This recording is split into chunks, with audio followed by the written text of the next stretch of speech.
현재 대한민국이 보유 중인 현무 시리즈의 성능만 놓고 봐도 세계 군사 강국들이 더 이상 무시할 수 없는 존재라고 평가할 정도로 발전해왔습니다. 그 중에서도 특히 주목받는 무기가 바로 현무5입니다. 사실상 단거리 탄도미사일로 소개하지만 외형만 보면 ICBM 대륙간 탄도미사일에 가깝다라는 말이 나올 정도로 크기와 파괴력이 상상을 초월합니다. 현무5는 최대 36톤에 달하는 발사 중량과 무려 8에서 9톤급으로 추정되는 탄두 중량을 자랑하고 있습니다. 현존하는 미사일 중에 이러한 괴물 스펙을 갖춘 사례는 거의 없다고 해도 과언이 아닙니다. 최근 한국이 개발한 초강력 탄도미사일 현무5에 대해 전 세계가 놀라움을 표하는데도 중국은 이를 비웃으며 폄하하는 태도를 보이고 있습니다.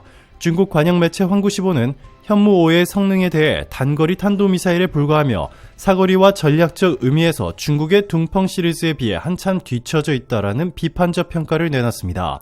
특히 외형만 크고 실제 성능은 과장되었다라며 한국의 미사일 전력을 깎아내리려는 의도를 숨기지 않았습니다. 심지어 중국 네티즌들 사이에서는 한국이 미국의 도움 없이는 제대로 된 전략 무기를 개발할 수 없다라는 비아냥이 쏟아지고 있는 상황입니다. 그런데 대반전이 일어났습니다. 현무5가 실전에서 사용됐을 때의 위력이 바로 오늘 아침 처음으로 공개되면서 이 중국뿐만 아니라 일본과 미국 국방부까지도 발칵 뒤집혔습니다. 미국, 중국, 러시아 등 핵을 보유한 군사 강국들은 대개 핵탄두의 중량을 1톤 내외로 설정해 사거리를 늘리는 편입니다. 하지만 대한민국은 탄두 중량을 극도로 키워 엄청난 벙커 버스터 기능에 초점을 맞춘 미사일을 개발했습니다. 즉 미사일이 공중 폭발하는 핵과 달리 이 지하 깊숙이 침투하여 단번에 적의 전략 자산을 초토화할 수 있는 무시무시한 능력을 선보이고 있습니다. 일부 전문가들은 핵폭탄의 공중 폭발보다 제대로 된 벙커버스터 미사일이 지하 200에서 300m에 도사리고 있는 적 지휘부를 제거하는 데 훨씬 효율적이라고 분석합니다. 실제로 핵무기는 지하에 충분히 깊이 숨어 있다면 방사능 오염을 일정 부분 피할 수 있지만 현무5처럼 지하 수백 미터를 뚫고 들어가 마하 10 이상 속도로 충돌할 경우 적 지휘부가 생존할 여지가 대단히 낮기 때문입니다. 영미권 주요 언론과 군사 전문가들도 한국이 핵을 가지지 않았지만 어쩌면 이는 북한에게 더 무서운 억제력이 될 수 있다라고 평가하고 있습니다. 이처럼 한국이 핵무기를 아직 갖고 있지 않음에도 주변국들에게 압도적 존재감을 드러낼 수 있는 이유는 또 있습니다. 대한민국은 이미 지대지, 지상 발사형, 잠수함 발사형 등 다양한 플랫폼을 통해 탄도미사일 운용 능력을 체계적으로 갖춰가고 있습니다. 특히 현무5는 콜드런치 방식으로 발사되도록 설계되어 잠수함이나 수상함에 탑재할 가능성까지 열어두고 있습니다. 이는 곧 삼면이 바다로 둘러싸인 한반도에서 강력한 해양 투발 수단까지 구축할 수 있음을 의미합니다. 북한은 물론이고 주변 강대국들도 이러한 한국 해군의 발전상을 예의주시할 수밖에 없는 상황입니다. 이미 현무5보다 한층 진보된 현무6이 개발 중이라는 소식마저 들려오고 있습니다. 더 나아가 현무7의 콘셉트가 잡혀있다는 비공식 보도도 이어지면서 한국의 미사일 전력은 숨가쁠 정도로 업그레이드되고 있습니다. 일본의 군사 전문 채널 JSF는 현무5의 미사일 컨테이너 길이가 10m 이상이라며 중국 둥펑 31 ICBM과 비교해도 결코 작지 않은 괴물이라고 목소리를 높였습니다. 중국 또한 현무5의 사거리는 고작 800km라는 식으로 깎아내리는 보도를 이어가지만 정작 CCTV나 군사 전문지에서는 만약 탄두 중량을 1톤 정도로 낮추면 사거리가 5,500km를 훌쩍 넘을 것이라고 우려를 표하고 있습니다. 이는 중국 본토는 물론 대만과 남중국해 그리고 일부 아시아권 전역을 한국의 사정권 내로 집어넣는다는 말입니다. 중국 입장에서는 이것이 얼마나 큰 부담이겠습니까? 이미 중국 내 일부 군사 패널들은 중국 공산당을 무너뜨릴 가장 큰 위협은 미국의 핵이 아니라 한국이 개발한 현무5 같은 탄도미사일이라고까지 말하고 있습니다. 그렇다면 한국이 왜 당장 핵무장을 하지 않고 미사일 전력 고도화에 집중하는 걸까요? 전문가들은 핵을 제조하는 것 자체는 복잡하지 않지만 그 유지 비용이 천문학적이고 외교적 파장을 감당하기 어렵다는 점을 지적합니다. 대다수의 국제사회와 우호 관계를 유지하면서도 북한은 물론 주변 강대국에 대한 억제력을 유지할 수 있는 최선의 방법이 이 초강력 재래식 미사일 전력이라는 뜻입니다. 세계 최강급 벙커버스터 미사일을 이미 보유했고 여기에 더해 극초음속 미사일까지 개발 중이라며 잠재적인 적성 국가들로부터 함부로 한국을 건드렸다가는 심각한 대가를 치른다라는 공포심을 심어줄 수 있습니다. 게다가 한국은 해양과 육산 전력을 동시에 강화하며 배치 플랫폼을 다양화하려고 박차를 가하고 있습니다. 잠수함 발사 탄도미사일 시험 발사를 이미 일부 성공시킨 사례가 있고 향후에 차세대 잠수함들이 건조된다면 현무 5 계열 무기가 수중에서 발사될 날도 머지 않았다는 예측이 나옵니다. 만약 한국이 잠수함발 탄도미사일 전력을 완성한다면 사실상 북한과 중국 그리고 러시아마저 얕볼 수 없는 해양 전략군을 구축하게 됩니다. 이렇게 되면 한반도 안보 지형이 완전히 뒤바뀔 수 있다는 것이 군사 전문가들의 중론입니다. 물론 이 모든 것의 전제 조건은 한국이 가진 기술력과 그에 따른 경제력이 뒷받침된다는 사실입니다. 러시아와 우크라이나 전쟁이 길어지면서 군사 선진국들이나 나토 동맹국들도 재래식 무기의 개발과 유지가 얼마나 중요한지를 절감하고 있습니다.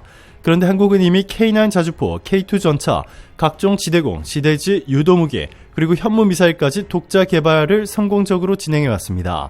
이뿐만이 아니라 올해 안으로 극초음속 미사일 실험까지 준비하고 있다는 사실은 이 전 세계 방산업계가 주목하고 있는 대목입니다. 미국도 러시아도 중국도 극초음속 기술을 완벽히 구현하는 데 애를 먹고 있지만 한국은 이미 상당 부분 성공적 결과를 내놓고 있습니다. 여기에 더해 현무미사일은 사실상 핵투발 수단과 다름없다라는 평가가 국제군사포럼에서 나오고 있습니다. 탄도만 교체하거나 소형화 기술을 적용하면 핵을 탑재할 충분한 여력이 있다고 보는 것이죠. 이는 결국 한국이 막대한 예산과 시간을 들여 핵탄두를 실제로 제작하기만 하면 완성도 높은 전략 무기를 언제든지 손에 쥘 수 있다는 말입니다. 미국의 해구산 역시 든든하지만 언젠가 미국의 대외 정책이 바뀔 경우 한국은 독자적인 군사력을 더욱 갖춰야 한다는 시나리오가 현실성이 커지고 있습니다.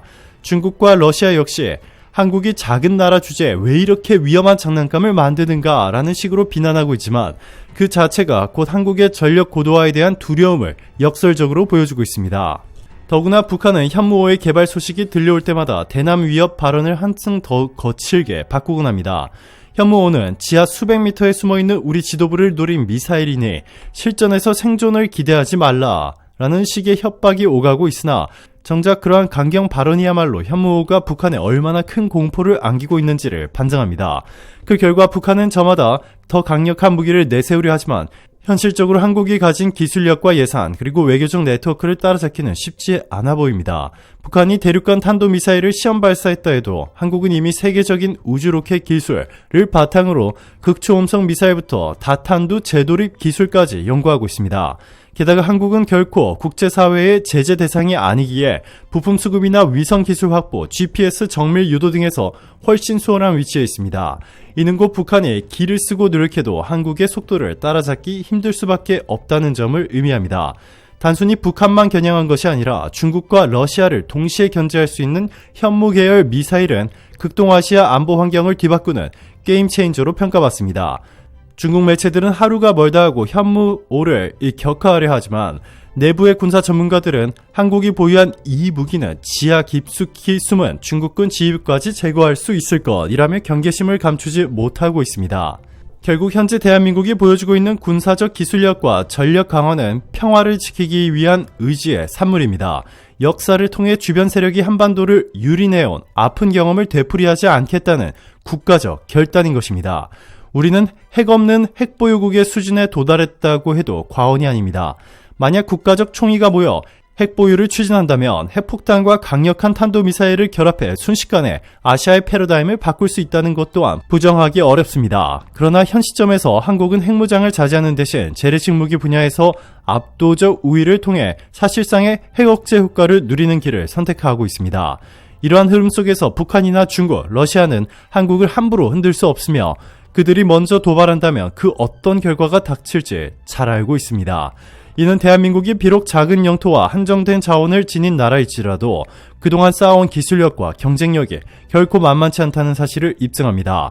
더욱이 한국은 미국, 나토 등 서방 세계와의 협력을 강화하며 방위산업 수출까지 활발히 진행하고 있습니다.